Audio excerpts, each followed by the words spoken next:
Hi, welcome to Aphasia Moments, a video podcast where we explore life with aphasia, apraxia of speech, dysarthria, and other communication challenges. I'm your host, Cheryl Tondro, and I'm here to share my personal journey. I hope that what I say inspires you, empowers you, and helps you feel less alone.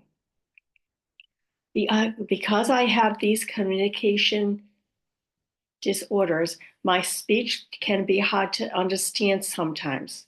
I encourage you to use the closed caption feature located right below the video. It says CC, and I hope that helps a bit. Let's dive into our topic for today.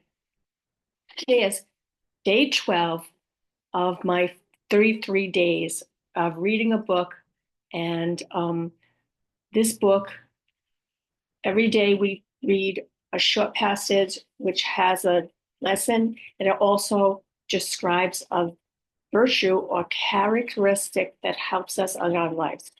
And I'm comparing the virtue with our journey with aphasia and other communication disorders. Today's word is wisdom. Of course, I looked it up because I have to. That's the way my aphasia makes me do. And knowledge and wisdom are also sometimes mis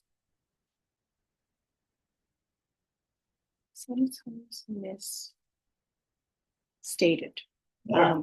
Knowledge refers to the acquisition of facts and information, and wisdom signifies the ability to apply the knowledge with good judgment, insights, experience to make sound decisions. So I think you probably heard that knowledge is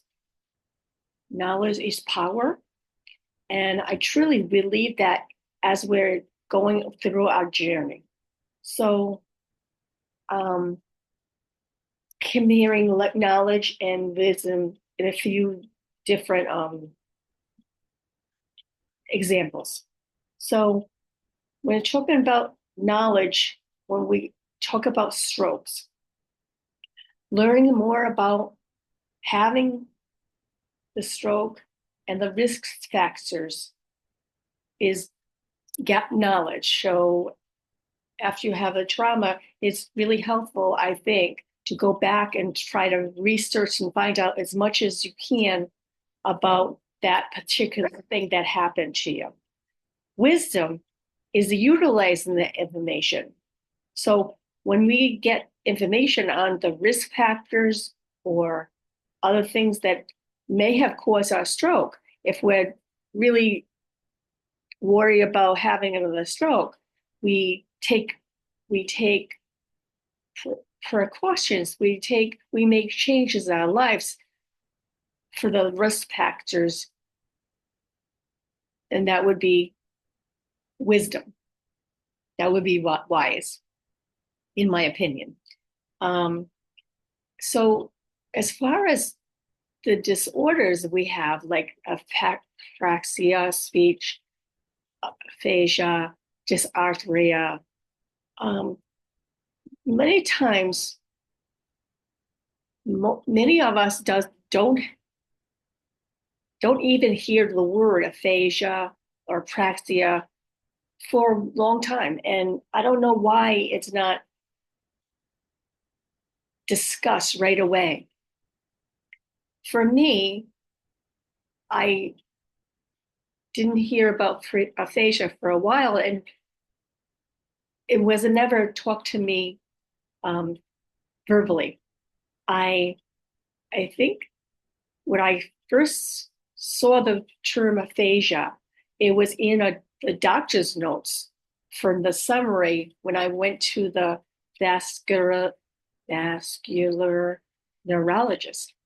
I think it was 3 months after my stroke.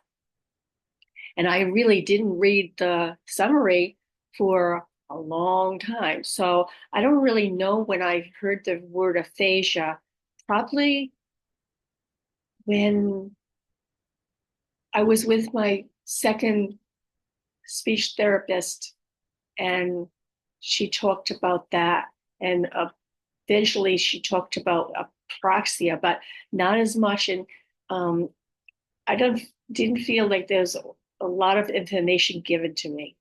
Um, and when I finally read the summary of my first SLP, but I didn't read it for maybe a year after the stroke, I found out that she was wondering why I could not talk and could not utter utter a sound. And in her notes, it says, patient probably has either severe aphasia or severe apraxia of speech. And that's what I think. I think it was more the apraxia that made it so difficult. I know that aphasia was tough, but the apraxia probably was even more um, um, even more contributing contributing to my um, lack of speech. And even now, I would say that now the aphasia has gotten better and the apraxia has, gotten to a certain point. So, um, how did you learn? How did you learn about aphasia or other disorders that you have? And what do we do about them? So once we know about this thing that we have, and we try to research it, we ask lots of questions. How do we use the wisdom and to be able to change, to be able to apply the knowledge and use the insight that it gives you and the experience to make decisions of what you need to do. So it's my opinion that the more we learn, the more we talk to people about their aphasia and how it impacts them. And then we use the information to make sure you get speech therapy. We make sure you learn how to practice, make sure you continually do the things you need to do to move toward your goals, because it's really up to us to empower ourselves to get to improve all the time. So I would love to hear your opinions on how wisdom has helped you in your progress and then how it's helped you to get to the place you are right now. Thank you so much for joining me today. I hope that this conversation resonated with you and reminded you that even with communication challenges, life can be full of meaning, connection, and joy. It's not about striving for perfection. It's about finding what works for you, being patient with yourself and with others, and celebrating progress and success, no matter how small it may seem. Remember, you're the wonderful, the unique individual, and you have so much more to give to the world.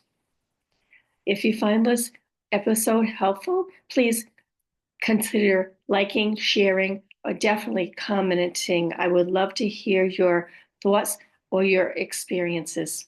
This is a place where we can all learn from each other and support one another. I really thank you for watching. I hope to see you again soon. Bye for now.